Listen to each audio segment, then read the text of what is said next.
Hey, it's Chaya, and I'm back with another episode of Naked, the untold truth of the aftermath of living with the big four A's: alcoholism, abuse, anxiety, and ADHD. I lived with that for all of my childhood, and then going into adulthood, I had no idea why. It felt like all the chips were always against me.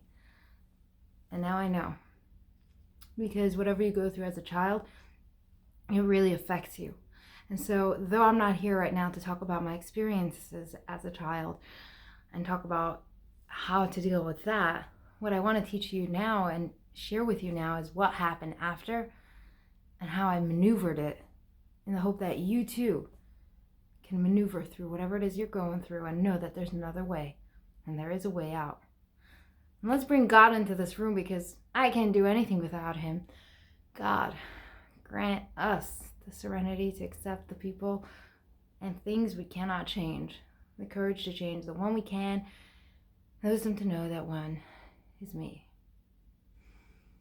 So over the last few days, I talked about the time I was in a really bad narcissistic relationship.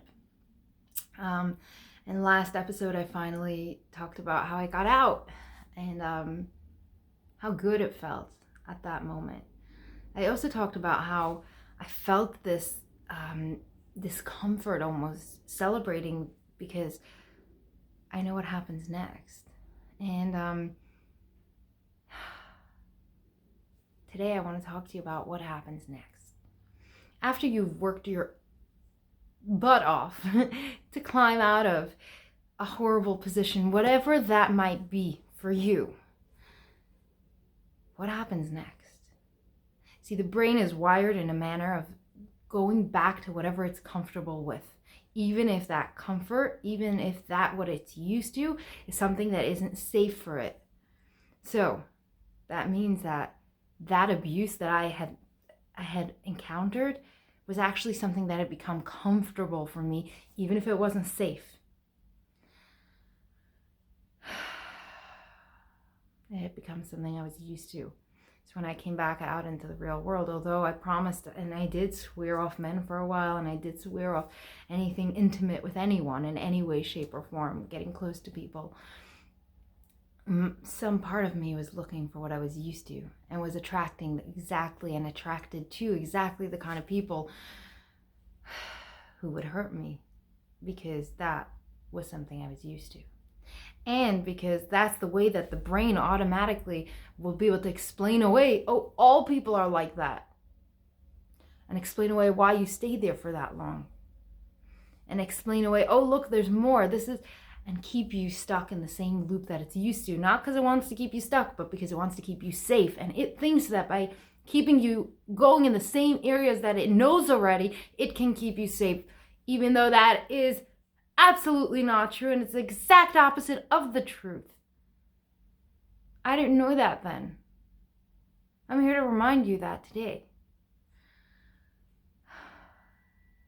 Once you've gone through any extreme trauma, and a trauma, I want to explain what a trauma means. A trauma means any experience in which you felt unsafe, in which you felt your basic needs not being met. Safety is a basic need. And any experience where you don't feel safe, it can be translated as trauma in your brain. And after any time you've had an extreme experience of that, like the one that I had for those 9 months, being stuck with a guy that was mind controlling and just breaking me down on every level, after 9 months of that, when I came out into the real world, there was a part of me that was like, I'm free. But the brain started saying, oh God, what's going to happen now? This is uncharted territory. No. Come back. Let's go back. And the brain is doing this out of a protective method that it has been learned as a child, and each of us have it in our own way, but we all have the same thing of going back to what we're used to, even if it's not good, even if it's not what we really want. I'm here today to remind you about that. And I'm also here today to tell you there is a way out. See, I did go through quite a bit of abuse. And it's my story. There are moments where I want to erase it, but I can't, and I never will be able to. And the truth is, it's my story. But after going through the loops as many times as I did, however many it took, one day I chose different. So some women out there, some men out there, you're stuck in a relationship for years and you're doing the same circle. Or some of you keep shooting out one person and replacing them with the exact same kind of person. Right? How many of you know someone that has been in an abusive relationship and went right back into a new abusive relationship, or went right back to the same person? Yeah. Sadly, too many of us know what I'm talking about right now, right? And how many of you was that you? That was me. I was the girl who went back again and again to get beaten up. Even though not back to this guy, because that was clear to me that was crazy. My new level of norm had dropped so much after that anyone that was decent was okay. And we're talking about people that I would never, and this is not to higher or lower, but I would never insure my child with. Therefore, I would never insure them with me. And that's the concept. When we get hurt, we lose our perception of ourselves and therefore allow people who can hurt us back in our life. And I want you to hear about this aftermath because this is important. Whatever your childhood was, if in any way you were taught that you were less than worthy of unconditional love, when I say unconditional, I mean the kind of love that doesn't make a difference what you do. You're always seen. The kind of love that you know will always be there, that's consistent and is not reliant on what you do. It's not dependent on who you are with or what you do or if you don't do.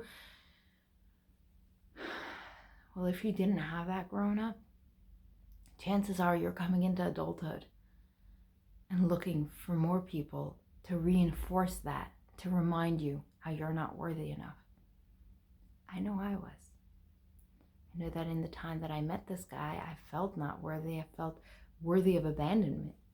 And therefore, I chose a guy who can abandon me every single day, who can hurt me every single day.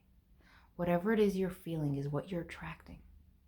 So, today I'm talking about the aftermath, really the aftermath of all traumas of any sort.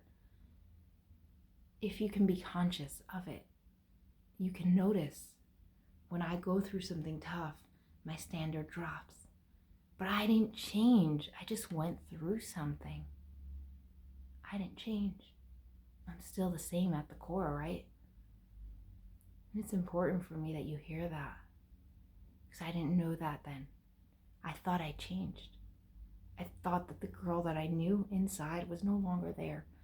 And because I thought that for a while, she wasn't. There are many over the next few months, the next few years. Honestly, I don't remember most of what was. Because I wasn't fully there. I wasn't letting myself be fully there. I'm here today to remind you that if you've been through a trauma or someone you know has, of any sort, but specifically of extreme sorts, you're still the same person you were before it, if not stronger, because you made it through. What doesn't kill you really makes you stronger. Even if you don't see it right now, I promise you it will. And even if you went through just small bouts of traumas throughout your childhood, when you come into adulthood right now, there's some part of you that knows you're better and worthy of much more, but some part of you believes that, no, it's okay to treat me like that. And I ask of you today, do me a favor. Who are you really? Take a moment, and if all your experiences went away, if right now, right here, I gave you a blank slate, who would you be? Who's that girl or guy in the inside there? Let that person shine right through. Let them see the world you're in. Let them live there with you.